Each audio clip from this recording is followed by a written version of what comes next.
ಸರ್ಕಾರಿ ನೌಕರಿ ಆತ್ಮಹತ್ಯೆಗೆ ಸಮ. ನನ್ನ ಹೇಳಿಕೆಯ ಬಗ್ಗೆ ಚರ್ಚೆಗಳಾದರೆ ಆಗಲಿ. ಸರ್ಕಾರಿ ನೌಕರಿ ಆತ್ಮಹತ್ಯೆಗೆ ಸಮ.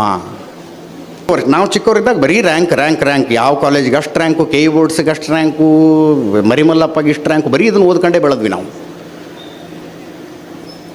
ಆ ರ್ಯಾಂಕ್ ತಗೊಂಡ್ರಲ್ಲ, ಒಂದೊಂದು ವರ್ಷದ 10 ರ್ಯಾಂಕ್ ತೊಗೊಂಡವ್ರು ಲಿಸ್ಟ್ ತೆಗೆದು ಅವ್ರು ಈಗ ಏನು ಮಾಡ್ತಿದ್ದಾರೆ ಅನ್ನೋದನ್ನು ಹುಡ್ಕೋಣ. ಯಾಕೆ, ಏನು, ಹೆಂಗೆ ಅನ್ನುವ ಮರು ಪ್ರಶ್ನೆ ಮಾಡದೆ ಸೇನಾಧಿಕಾರಿ ಹೇಳಿದಾಗ ಬಂದೂಕು ಹಿಡ್ಕೊಂಡೋಗಿ ಯುದ್ಧ ಮಾಡಿ ಸಾಯುವಂಥವ್ರನ್ನ ಹುಟ್ಟಿಸಬೇಕಾಗಿತ್ತು. ಆ ಕಾರಣಕ್ಕೆ ಎಜುಕೇಷನ್ ಸಿಸ್ಟಮ್ ಜಾರಿಗೆ ಬಂತು. PUC ರಿಸಲ್ಟ್ ಬಂದ ದಿವಸ ನಮ್ಮ ರಿಪೋರ್ಟರ್ಗಳು ಚೆಕ್ ಮಾಡ್ಕೊತಿರ್ತಾರೆ. PUC ಮಕ್ಕಳ ಆತ್ಮಹತ್ಯೆಗಳು ಎಲ್ಲೆಲ್ಲಾಗಿದ್ದಾವೆ ಅಂತ ಚೆಕ್ ಮಾಡ್ಕೊತಿರ್ತಾರೆ. Something is seriously wrong with this education system ಅನ್ನೋದನ್ನು ಒಪ್ಪಿಕೊಳ್ಳಬೇಡ್ದು. ದುರಂತ ನೋಡಿ, ನಾವು 4 ವರ್ಷದ ಹಿಂದಿನ ಫೋನು ಔಟ್ಡೇಟೆಡ್ ಅಂತೀವಿ. 150 ವರ್ಷದ ಹಿಂದಿನ ಎಜುಕೇಷನ್ ಸಿಸ್ಟಮನ್ನು ನಂಬ್ಕೊಂಡು ಇನ್ನೂ ತನಕ ಬದುಕ್ತಾ ಇದ್ದೀವಿ. 150 ವರ್ಷದ ಎಜುಕೇಷನ್ ಸಿಸ್ಟಮ್ ಇದು. PUC ಫೇಲ್ ಆದವನಿಂದ ಸನ್ಮಾನ ಮಾಡಿಸಬಾರ್ದು.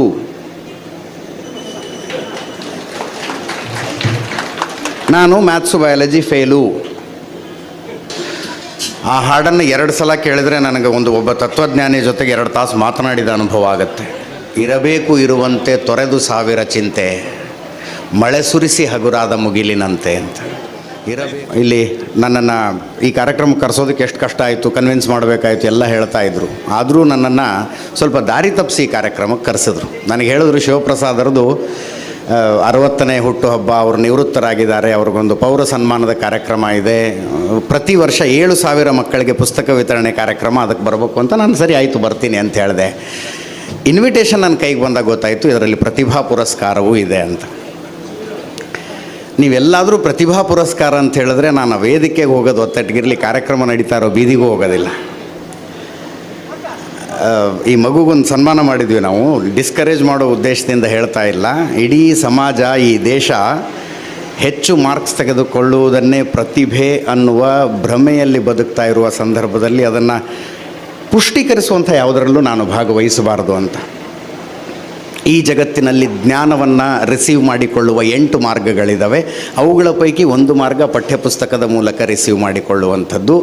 ಅದನ್ನು ತುಂಬ ರೊಮ್ಯಾಂಟಿಸೈಸ್ ಮಾಡ್ತಾ ಇದ್ದೀವಿ. ಮತ್ತೆ ಹೇಳ್ತೀನಿ, ಅಂದರೆ ಈ ಮಗು ಒಂದು ರ್ಯಾಂಕ್ ತಗೊಂಡು ಅವ್ರ ಕ್ಲಾಸ್ನಲ್ಲಿ ಇನ್ನೂ 90-95 ಜನ ಇರ್ತಾರೆ. ಹಾಗಿದ್ರೆ ಒಂದು ಮಗು ಸಕ್ಸಸ್ಫುಲ್ಲ, ಉಳಿದವರೆಲ್ಲರೂ ಫೇಲ್ಯೂರ. What about those people who could not get 35%? ಅವರೆಲ್ಲರೂ ಕೂತ್ಕೊಂಡು ಇವತ್ತಿಂದ ಒಂದು ಎಕ್ಸಸೈಸ್ ಮಾಡಲಿ. ಇವತ್ತಿಂದ ನೀವೇ ಮನೇಲಿ ಕೂತ್ಕೊಂಡು, ಮಕ್ಕಳು ಯಾರಿಗೆ ಜಾಸ್ತಿ ಮಾರ್ಕ್ಸ್ ಬಂದಿಲ್ಲೋ ಅವ್ರು ನೀವೇ ಒಂದು ಮನೇಲಿ ಕೂತ್ಕೊಂಡು ಒಂದು ಎಕ್ಸಸೈಸ್ ಮಾಡಿ. ಕ್ಷೇತ್ರಗಳ ಪಟ್ಟಿ ಮಾಡ್ಕೊಳ್ಳಿ, ಯಾವ್ಯಾವ ಕ್ಷೇತ್ರ ಅಂತ. ಉದಾಹರಣೆಗೆ ಕ್ರಿಕೆಟು, ಸಿನಿಮಾ, ಉದ್ದಿಮೆ, ರಾಜಕಾರಣ, ಈ ಕ್ಷೇತ್ರಗಳ ಪಟ್ಟಿ ಮಾಡ್ಕೊಳ್ಳಿ. ಆಯಾ ಕ್ಷೇತ್ರಗಳಲ್ಲಿ ಯಶಸ್ವಿಯಾದವ್ರದ್ದೆಲ್ಲರದ್ದು ಹೆಸರು ಬರಿತಾ ಹೋಗಿ.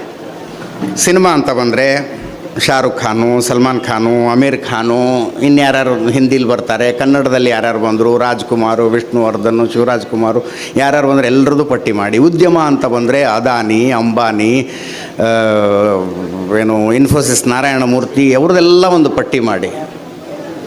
ನಿಮ್ಮ ನೆಚ್ಚಿನ ರಾಜಕಾರಣಿಗಳದ್ದೊಂದು ಪಟ್ಟಿ ಮಾಡಿ. ಮೋದಿ, ಅಮಿತ್ ಶಾ, ಅವರು ಇವರು, ಬ್ರಿಜೇಶ್ ಚೌಟ ಅವರಿಂದ ಹಿಡಿದು ಹರೀಶ್ ಪೂಂಜಾ ಅವ್ರ ತನಕ ಎಲ್ಲರದ್ದು ಒಂದು ಪಟ್ಟಿ ಮಾಡಿ.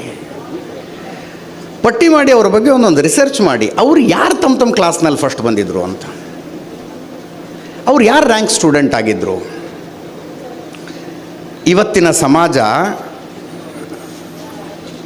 ಹೆಚ್ಚು ಮಾರ್ಕ್ಸ್ ಪಡೆಯೋದನ್ನು ಹೆಚ್ಚು ರೊಮ್ಯಾಂಟಿಸೈಸ್ ಮಾಡಿ ಎಲ್ಲಿಗೆ ತಂದು ಬಿಟ್ಟಿದ್ದೀವಿ ಅಂದರೆ, ಈ ಮಾರ್ಕ್ಸ್ ಅಂದರೆ ಹೆಂಗೆ ಅಂದರೆ, ಒಂದು ಮಂಗ, ಒಂದು ಮೊಸಳೆ, ಒಂದು ಆನೆ, ಒಂದು ಸಿಂಹದ ಮಧ್ಯದಲ್ಲಿ ಮರ ಏರೋ ಕಾಂಪಿಟೇಷನ್ ಇಟ್ಟಂಗಿದು. ಮರ ಇರೋ ಕಾಂಪಿಟೇಷನ್ ಅಪ್ಪ. ಒಂದು ಆನೆ, ಒಂದು ಸಿಂಹ, ಒಂದು ಮೊಸಳೆ ಮತ್ತು ಒಂದು ಮಂಗ. ಯಾರು ಗೆಲ್ತಾರೆ? ಮಂಗ. ಅವಾಗ ಆನೆ ಅವಮಾನದಿಂದ ಆತ್ಮಹತ್ಯೆ ಮಾಡ್ಕೊಂಡ್ಬಿಡ್ತಂತ, ಅಯ್ಯೋ ನಂಗೆ ಮರ ಏರೋದಕ್ಕಾಗೋದಿಲ್ಲ ಅಂತ. ಅದರ ತಾಕತ್ತು ಬೇರೆ ಇತ್ತು, ಅದರ ಶಕ್ತಿ ಬೇರೆ ಇತ್ತು.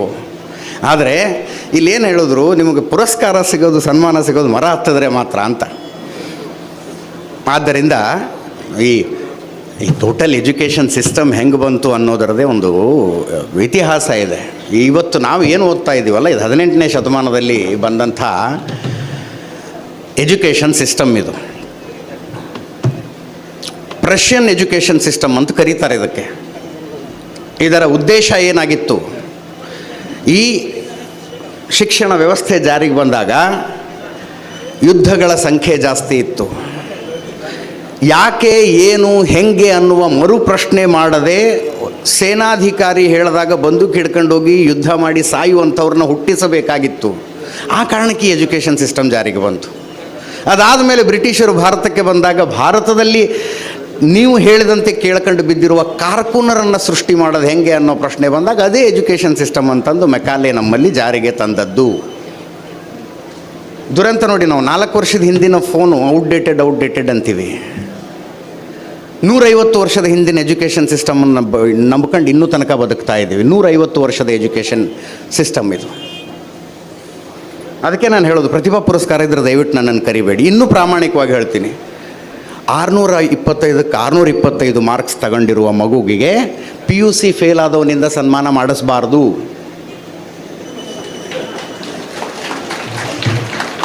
ನಾನು ಮ್ಯಾಥ್ಸು ಬಯಾಲಜಿ ಫೇಲು, ನನ್ನಂಥವನಿಂದ ಸನ್ಮಾನ ಮಾಡಿದರೆ ಆ ಮಗುವಿನ ಕಷ್ಟಕ್ಕೆ ಅವಮಾನ ಮಾಡ್ದಂಗೆ. ಅದು ಪಾಪ ಹಗಲು ರಾತ್ರಿ ಕಣ್ಣಲ್ಲಿ ಎಣ್ಣೆ ಬಿಟ್ಕೊಂಡು ನಿದ್ದೆಗೆಟ್ಕೊಂಡು ಎಲ್ಲೂ ಸಿನಿಮಾ ನೋಡದೆ ಸಂಬಂಧಿಕರು ಮದುವೆ ಮುಂಜಿಗೆ ಹೋಗದೆ ಪಾಪ ಓದಿರ್ತಾವೆ ಅಂಥವ್ರು ಕರ್ಕೊಂಬಂದು ನಮ್ಮಂಥವ್ರ ಹತ್ರ ಸನ್ಮಾನ ಮಾಡಿಸಿ ಏನು ಸಂದೇಶ ಕೊಡೋರಿದ್ದೀರಿ ನೀವು? ಅವರಿಗೆ ಸನ್ಮಾನ ಮಾಡಬೇಕು ಅಂದರೆ ತಮ್ಮ ಶೈಕ್ಷಣಿಕ ಜೀವನದಲ್ಲಿ ಯಾರು ರ್ಯಾಂಕ್ ತಗೊಂಡಿದ್ರು ಅವ್ರನ್ನ ಕರ್ಕೊಂಬರ್ರಿ. ಅವ್ರು ಎಲ್ಲೆಲ್ಲಿದ್ದಾರೋ ನನಗಂತೂ ಗೊತ್ತಿಲ್ಲ. ವೇದಿಕೆ ಮೇಲೆ ಇಷ್ಟು ಜನ ರಾಜಕಾರಣಿಗಳಿದಾರಲ್ಲಿ, ಇವರು ಎಲ್ಲರ ಹತ್ರನೂ ಒಂದು ಅಸೈನ್ಮೆಂಟ್ ಮಾಡಿಸ್ಬೇಕು ಈ ಮಕ್ಕಳಿಗೆ ಸಂದೇಶ ಕೊಡೋದಕ್ಕೆ ಅನ್ನುವ ಉದ್ದೇಶ ನನಗೆ. SSLCಗೆ ರ್ಯಾಂಕ್ ಸಿಸ್ಟಮ್ ಇತ್ತಲ್ಲ ಮುಂಚೆ, ವರ್ಷದಿಂದ ವರ್ಷ ನಾವು ಚಿಕ್ಕವರಿದ್ದಾಗ ಬರೀ ರ್ಯಾಂಕ್, ಯಾವ ಕಾಲೇಜಿಗೆ ಅಷ್ಟು ರ್ಯಾಂಕು, KE ಬೋರ್ಡ್ಸಿಗೆ ಅಷ್ಟು ರ್ಯಾಂಕು, ಮರಿಮಲ್ಲಪ್ಪಗೆ ಇಷ್ಟು ರ್ಯಾಂಕು, ಬರೀ ಇದನ್ನು ಓದ್ಕೊಂಡೇ ಬೆಳೆದ್ವಿ ನಾವು. ಆ ರ್ಯಾಂಕ್ ತಗೊಂಡ್ರಲ್ಲ, ಒಂದೊಂದು ವರ್ಷದ 10 ರ್ಯಾಂಕ್ ತೊಗೊಂಡವ್ರು ಲಿಸ್ಟ್ ತೆಗೆದು ಅವ್ರು ಈಗ ಏನು ಮಾಡ್ತಿದ್ದಾರೆ ಅನ್ನೋದನ್ನು ಹುಡ್ಕೋಣ. ಏನು ಮಾಡ್ತಿದ್ದಾರೆ ಅವರು? ಎಷ್ಟು ಜನ ಜೀವನದಲ್ಲಿ ಯಶಸ್ವಿಯಾಗಿದ್ದಾರೆ? ಎಷ್ಟು ಜನ ಅವರ ಜೀವನದ ಬಗ್ಗೆ ಅವರಿಗೆ ಸಂತೃಪ್ತಿ ಇದೆ? ಎಷ್ಟು ಜನ ನಾವು ಸಮಾಜಕ್ಕೆ ಏನೋ ಒಂದು ಕೊಡುಗೆ ಕೊಟ್ಟಿದ್ದೀವಿ ಅನ್ನುವಂಥ ಸಂತೃಪ್ತಿಯನ್ನು ಅನುಭವಿಸ್ತಾ ಇದ್ದಾರೆ? ಅದೊಂದು ಅಸೈನ್ಮೆಂಟ್ ಮಾಡಬೇಕು ಮಕ್ಕಳಿಗೆ. ಬದಲಾದ ಕಾಲಘಟ್ಟದಲ್ಲಿ ಬದುಕ್ತಾ ಇದ್ದೀವಿ ನಾವು. ಇಲ್ಲೇನು ಕೂತ್ಕೊಂಡಿದ್ದಾರಲ್ಲ ಮಕ್ಕಳು, ನೀವು ಅಮೃತ ಕಾಲದ ಪೀಳಿಗೆ. ಇದನ್ನು ಪೊಲಿಟಿಕಲ್ ಜಾರ್ಗನ್ ಆಗಿ ಹೇಳ್ತಾ ಇಲ್ಲ ನಾನು. ಅಮೃತ ಕಾಲದ ಪೀಳಿಗೆ ನಿಮ್ಮದು. ಇವತ್ತು ಭಾರತದಲ್ಲಿ ಪ್ರತಿ ವರ್ಷ ಒಂದು ಸ್ವಿಟ್ಜರ್ಲ್ಯಾಂಡಿನ ಜನಸಂಖ್ಯೆಯಷ್ಟು ಹುಡುಗರು ಎಂಜಿನಿಯರಿಂಗ್ ಮುಗಿಸ್ಕೊಂಡು ಕಾಲೇಜಿಂದ ಹೊರಗೆ ಬರ್ತಾರೆ. ಸ್ವಿಟ್ಜರ್ಲ್ಯಾಂಡಿನ ಜನಸಂಖ್ಯೆಗೆ ಸಮಾನವಾದ ಸಂಖ್ಯೆಯ ಹುಡುಗರು ಎಂಜಿನಿಯರಿಂಗ್ ಮುಗಿಸ್ಕೊಂಡು ಹೊರಗೆ ಬರ್ತಾರೆ. ಅಷ್ಟಾದ ನಂತರವೂ ಸ್ವಾತಂತ್ರ್ಯ ಬಂದ ನಂತರ ಒಂದೇ ಒಂದು ನೋಬೆಲ್ ಪ್ರೈಸ್ ಸೈನ್ಸ್ನಲ್ಲಿ ಭಾರತಕ್ಕೆ ಯಾಕೆ ಬರೋದಕ್ಕೆ ಸಾಧ್ಯ ಆಗಿಲ್ಲ? ಯಾರು ಕೇಳ್ಕೋಬೇಕಲ್ಲ ಈ ಪ್ರಶ್ನೆಯನ್ನು. ಸ್ವಿಟ್ಜರ್ಲ್ಯಾಂಡ್ನಂಥ ದೇಶ 28 ಜನ ನೋಬೆಲ್ ಪ್ರೈಸ್ ಪಡೆದಿದ್ದಾರೆ. 28 ಜನ ನೋಬೆಲ್ ಪ್ರೈಸ್. ಭಾರತ ಸ್ವಾತಂತ್ರ್ಯ ನಂತರ ಒಂದೇ ಒಂದು ನೋಬೆಲ್ ಪ್ರೈಸನ್ನು ಸೈನ್ಸ್ನಲ್ಲಿ ಯಾಕೆ ಪಡೆಯೋದಕ್ಕೆ ಸಾಧ್ಯ ಆಗಲಿಲ್ಲ? ನಾವು ಕೇಳಿಕೊಳ್ಳಬೇಕಾದ ಪ್ರಶ್ನೆ ಅಲ್ಲ. ಜನಸಂಖ್ಯೆ ಎಷ್ಟು ನಮ್ಮದು? ಬರೀ ಎಂಜಿನಿಯರಿಂಗ್ ಮುಗಿಸಿ ಹೊರಗೆ ಬರೋರು ಒಂದು ಸ್ವಿಟ್ಜರ್ಲ್ಯಾಂಡಿನ ಜನಸಂಖ್ಯೆಗೆ ಸಮ ಪ್ರತಿ ವರ್ಷ.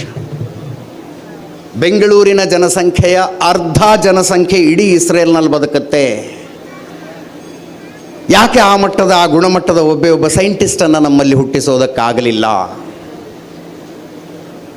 ಶಿಕ್ಷಣ ವ್ಯವಸ್ಥೆ ತಪ್ಪಿದೆ ಅಲ್ವಾ? ಸಮಥಿಂಗ್ ಈಸ್ ರಾಂಗ್ ಅಲ್ಲ? 9ನೇ ಕ್ಲಾಸು 10ನೇ ಕ್ಲಾಸಿನ ಮಕ್ಕಳು ಎಕ್ಸಾಮ್ ಟೆನ್ಷನ್ ತಡ್ಕೊಳ್ಳೋಕ್ಕಾಗದೆ ನೇಣು ಹಾಕತ್ತವೆ ಅಂತಂದರೆ ಈ ವ್ಯವಸ್ಥೆ ತನ್ನನ್ನು ತಾನು ಮರು ವಿಮರ್ಶೆ ಮಾಡ್ಕೋಬಾರ್ದ? 9, 10ನೇ ಕ್ಲಾಸಿನ ಮಕ್ಕಳು ಎಕ್ಸಾಮ್ ಟೆನ್ಷನ್ ತಡೆದುಕೊಳ್ಳೋದಕ್ಕಾಗದೆ ಆತ್ಮಹತ್ಯೆ ಮಾಡಿಕೊಳ್ತವೆ. PUC ರಿಸಲ್ಟ್ ಬಂದ ದಿವಸ ನಮ್ಮ ರಿಪೋರ್ಟರ್ಗಳು ಚೆಕ್ ಮಾಡ್ಕೊತಿರ್ತಾರೆ, PUC ಮಕ್ಕಳ ಆತ್ಮಹತ್ಯೆಗಳು ಎಲ್ಲೆಲ್ಲಾಗಿದ್ದಾವೆ ಅಂತ ಚೆಕ್ ಮಾಡ್ಕೊತಿರ್ತಾರೆ. Something is seriously wrong with this education system ಅನ್ನೋದನ್ನು ಒಪ್ಪಿಕೊಳ್ಳಬೇಡ್ದು. ಇಂಥ ವ್ಯವಸ್ಥೆಯನ್ನು ಬದಲಿಸ್ತೀವಿ ಅಂತ ಹೊರಟ್ರೆ ದುರಂತ ನಮ್ಮ ದೇಶದಲ್ಲಿ BJP ಕಾಂಗ್ರೆಸ್ಸು ಅಂತ ಚರ್ಚೆ ಶುರುವಾಗ್ಬಿಡತ್ತೆ. ಅಂಥ ದುರಂತಮಯ ಸನ್ನಿವೇಶದಲ್ಲಿ ನಾವು ಬದುಕ್ತಾ ಇರೋರು. ಆದ್ದರಿಂದ ನನ್ನ ಏನು ಫ್ರಂಟ್ ರೋನಲ್ಲಿ ಕೂತ್ಕೊಂಡಿದ್ದೀರಲ್ಲ ನೀವು ಹಿರಿಯರು, ನೀವೇನೋ ಗೌರವದಿಂದ ಕುಟುಂಬದ ಬಗ್ಗೆ ಗೌರವದಿಂದ ಬಂದಿರೋ, ಅವ್ರು ಹಿಂದೆ ಕೂತ್ಕೊಂಡಿದ್ದೀರಲ್ಲ ನೀವು ಪೋಷಕರು ಮತ್ತು ನಿಮ್ಮ ಜೊತೆಗಿರುವಂಥ ಮಕ್ಕಳು, ನಿಮ್ಮನ್ನು ಉದ್ದೇಶಿಸಿ ನಾನು ಮಾತಾಡ್ತಾ ಇರೋದು. ಕೇಳೋದು ಬಂದ್ ಮಾಡಿರಿ ಅದನ್ನು. ಎಷ್ಟು ಮಾರ್ಕ್ಸು, ಎಷ್ಟನೇ ರ್ಯಾಂಕು, ನಿನ್ಕಿಂತ ಹೆಚ್ಚಿಗೆ ಯಾರು ತಗೊಂಡ್ರು, ನಿನ್ಕಿಂತ ಕಡಿಮೆ ಯಾರು ತಗೊಂಡ್ರು, ಕೇಳೋದು ಬಂದ್ ಮಾಡಿ ಅದನ್ನು. ಇವತ್ತಿನ ಕಾಲದಲ್ಲಿ ಯಶಸ್ಸಿನ ಪರಿಭಾಷೆ ಬದಲಾಗಿದೆ. ಇನ್ನೊಂದು ಹೇಳಬೇಕು ಅಂದ್ಕೊಂಡೆ ನಾನು. ಒಬ್ಬ ಸಂಸದರು, ಒಬ್ಬರು ಶಾಸಕರಿದ್ದಾರೆ ಇಲ್ಲಿ. ಪಾರ್ಲಿಮೆಂಟ್ನಲ್ಲಿ ಇರುವ ಅಷ್ಟೂ ಸಂಸದರ ಪೈಕಿ ಯಾರು ರ್ಯಾಂಕ್ ಸ್ಟೂಡೆಂಟ್ ಆಗಿದ್ರು ಅನ್ನೋದನ್ನು ಬಂದು ಜನರಿಗೆ ಹೇಳ್ಬೇಕು ಅವರು. ಮೋದಿ, ಅಮಿತ್ ಶಾ ಇಂದ ಹಿಡಿದು ಹರೀಶ್ ಪೂಂಜಾ ಅವರು, ಸಿದ್ದರಾಮಯ್ಯ, ಡಿ ಕೆ ಶಿವಕುಮಾರಿಂದ ಹಿಡಿದು ಯಾರು ರ್ಯಾಂಕ್ ಸ್ಟೂಡೆಂಟ್ ಆಗಿದ್ರು ತಮ್ಮ ಹೈಸ್ಕೂಲ್ನಲ್ಲಿ, ಅವರು ಕಷ್ಟಪಟ್ಟು ಓದಿದ್ದಕ್ಕೆ ಅಷ್ಟು ಮೇಲೆ ಬಂದಿದ್ದಾರೆ ಅನ್ನೋದನ್ನು ತಿಳಿಸಿ ಹೇಳ್ಬೇಕಪ್ಪ ಅವರು. ಇವರು ಇಷ್ಟು ಕಷ್ಟಪಟ್ಟು ಈ ರ್ಯಾಂಕ್ ತಗೊಂಡಿದ್ರು ಅಥವಾ ಟಾಪರ್ ಆಗಿದ್ದರು ಸ್ಕೂಲ್ನಲ್ಲಿ, ಆದ್ದರಿಂದ ನೋಡಿ ಇವತ್ತು ರಾಜ್ಯದ ಮುಖ್ಯಮಂತ್ರಿ ಆಗಿದ್ದಾರೆ, ಉಪಮುಖ್ಯಮಂತ್ರಿ ಆಗಿದ್ದಾರೆ, ಅಥವಾ ಕ್ಯಾಬಿನೆಟ್ ಮಿನಿಸ್ಟರ್ ಆಗಿದ್ದಾರೆ, ನಿಗಮ ಮಂಡಳಿಗಳ ಅಧ್ಯಕ್ಷರಾಗಿದ್ದಾರೆ ಅನ್ನೋದನ್ನು ಬಂದು ಹೇಳಿ ಅವರು. ಒಂದು ಸುಳ್ಳನ್ನು ನಿಮ್ಮಲ್ಲಿ ತುಂಬಲಾಗ್ತಾ ಇದೆ, ಒಂದು ಟ್ರ್ಯಾಪ್ನಲ್ಲಿ ಮತ್ತೆ ಮತ್ತೆ ಮತ್ತೆ ಮತ್ತೆ ಮತ್ತೆ ನಿಮ್ಮನ್ನು ಸಿಲುಕಿಸಲಾಗ್ತಾ ಇದೆ. ನನ್ನ ಹುಟ್ಟೂರು ಧಾರವಾಡ ಜಿಲ್ಲೆ ಹುಬ್ಬಳ್ಳಿ ತಾಲೂಕಿನ ಛಬ್ಬಿ ಅನ್ನೋ ಗ್ರಾಮದಲ್ಲಿ ಹುಟ್ಟಿದ್ದೀನಿ ನಾನು ಧಾರವಾಡ ಯೂನಿವರ್ಸಿಟಿಗೆ ಹೋದರೆ ಯೂನಿವರ್ಸಿಟಿ ಹಿಂದ್ಗಡೆ ಒಂದು 2-3 ದೊಡ್ಡ ಏರಿಯಾಗಳಿದ್ದಾವೆ, ದೊಡ್ಡ ಏರಿಯಾಗಳು.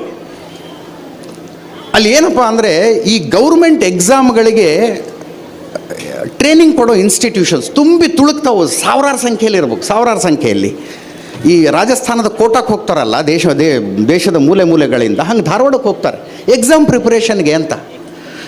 ನನಗೆ ಆ ಮಕ್ಕಳನ್ನ ನೋಡಿದ್ರೆ ಹೊಟ್ಟೆಲಿ ಸಂಕಟ ಆಗುತ್ತೆ ಆ ಮಕ್ಕಳನ್ನ ನೋಡಿದ್ರೆ. ಬಂದಾಗ ಹೇಳ್ತಿರ್ತಾರೆ ಅವ್ರು UPSCಗೆ ಪ್ರಿಪೇರ್ ಆಗ್ತಿದ್ದೀವಿ ಅಂತ. ಆಮೇಲೆ KS ಓದ್ತಿದ್ದೀವಿ ಸರ್ ಅಂತಾರೆ. ಲಾಸ್ಟಿಗೆ ಹೆಂಗೆ ಬರ್ತಾರೆ ಅಂದರೆ PDO ಎಕ್ಸಾಮ್ ಕರೆದ್ರು ಬರೀತಿರ್ತಾರೆ, ಕಾನ್ಸ್ಟೇಬಲ್ ಎಕ್ಸಾಮ್ಗೂ ಬರೀತಾರೆ, ಪ್ರೈಮರಿ ಸ್ಕೂಲ್ ಟೀಚರ್ ಎಕ್ಸಾಮ್ಗೂ ಬರೀತಾ ಇರ್ತಾರೆ. ಯಾವ ಕನಸು ಕಟ್ಕೊಂಡು ಬಂದು ಏನಾದ್ರಿ ನೀವು ಅಲ್ಲಿ ಅಂತ? ಯಾವ ಕನಸು ಕಟ್ಕೊಂಡು ಬಂದು ಏನಾದ್ರಿ? ಅದಕ್ಕೋಸ್ಕರ ನೆನ್ನೆ ತಾನೇ ನಾನು ಆಫೀಸಿಗೆ ಒಂದು 8-10 ಹುಡುಗರು ಬಂದು ಡೆಲಿಗೇಷನ್ನು 402 ಜನ ಪೊಲೀಸ್ ಸಬ್ ಇನ್ಸ್ಪೆಕ್ಟರ್ಗಳ ನೇಮಕಾತಿನ ರಾಜ್ಯ ಸರ್ಕಾರ ಅರ್ಧಕ್ಕೆ ತಡೆ ಹಿಡಿದಿದೆ, ಅದನ್ನು ದಯವಿಟ್ಟು ಮಾಡಿ ಅಂತ ನಿಮ್ಮಲ್ಲಿ ಸುದ್ದಿ ಪ್ರಸಾರ ಮಾಡಿ ಅಂದರು. ನಾನು ದೇವರಾಣೆಗೂ ಮಾಡಲ್ಲ ಸುದ್ದಿ. ನಾನಂದೆ 402 ಜನರ ಭವಿಷ್ಯ ಹಾಳು ಮಾಡ್ದಂಗೆ ಆಗತ್ತೆ. ನಾನು ಏನು ಮಾಡ್ತೀರಿ ಸಬ್ ಇನ್ಸ್ಪೆಕ್ಟರ್ ಆಗಿ? ಏನೋ ಬಂದೋಬಸ್ತ್ನಲ್ಲಿ ಸಮಸ್ಯೆ ಆಯಿತು ಅಂತ IPS ಆಫೀಸರ್ಗಳ ಮೇಲೆ ಮುಖ್ಯಮಂತ್ರಿಗಳ ಕೈ ಎತ್ತೋ ಪರಿಸ್ಥಿತಿಯಲ್ಲಿ ನಾವು ಬದುಕ್ತಿರುವಾಗ ಸಬ್ ಇನ್ಸ್ಪೆಕ್ಟರ್ ಆಗಿ ಮಾಡೋರೇನಿದೆ ರೀ? ಸರ್ಕಾರಿ ನೌಕರಿ ಆತ್ಮಹತ್ಯೆಗೆ ಸಮ. ನನ್ನ ಹೇಳಿಕೆಯ ಬಗ್ಗೆ ಚರ್ಚೆಗಳಾದರೆ ಆಗಲಿ. ಸರ್ಕಾರಿ ನೌಕರಿ ಆತ್ಮಹತ್ಯೆಗೆ ಸಮ. ಮಾಡೋದಿದ್ರೆ ಪ್ರೈವೇಟ್ ಜಾಬಿಗೆ ಹೋಗಿ. ನಿಮ್ಮ ಕಷ್ಟಕ್ಕೆ, ನಿಮ್ಮ ಪ್ರತಿಭೆಗೆ, ನಿಮ್ಮ ಟ್ಯಾಲೆಂಟಿಗೆ ತಕ್ಕಂಥ ಪ್ರೋತ್ಸಾಹ ಅಲ್ಲಿ ಮಾತ್ರ ಸಿಗೋದು.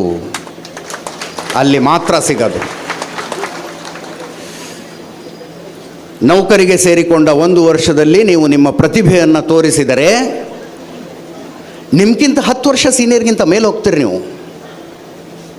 ಸರ್ಕಾರಿ ನೌಕರಿ ಒಬ್ಬ ಅವಿವೇಕಿಗೆ, ಒಬ್ಬ ಮೈಗಳನಿಗೆ ಯಾವಾಗ ಪ್ರಮೋಷನ್ ಆಗುತ್ತೋ ನಿಮಗೂ ಆವಾಗಲೇ ಆಗಬೇಕು, ಅವನಿಗೆ ಯಾವಾಗ ಸ್ಯಾಲ್ರಿ ಬೇಕಾಗುತ್ತೋ ಆವಾಗಲೇ ನಿಮಗೂ ಆಗಬೇಕು. ಈ ರಾಜ್ಯದಲ್ಲಿ 2,20,00,000 ಉದ್ಯೋಗಗಳನ್ನು ಖಾಸಗಿ ಕ್ಷೇತ್ರ ಕೊಟ್ಟಿದೆ, 7 ಲಕ್ಷ ಉದ್ಯೋಗಗಳನ್ನು ಸರ್ಕಾರಿ ಕ್ಷೇತ್ರ ಕೊಟ್ಟಿದೆ. ಇನ್ನು ಕೊಟ್ಟರು ಹಬ್ಬಬ್ಬ ಅಂದರೆ 2 ಲಕ್ಷ ಉದ್ಯೋಗಗಳನ್ನು ಕೊಡಬಹುದು.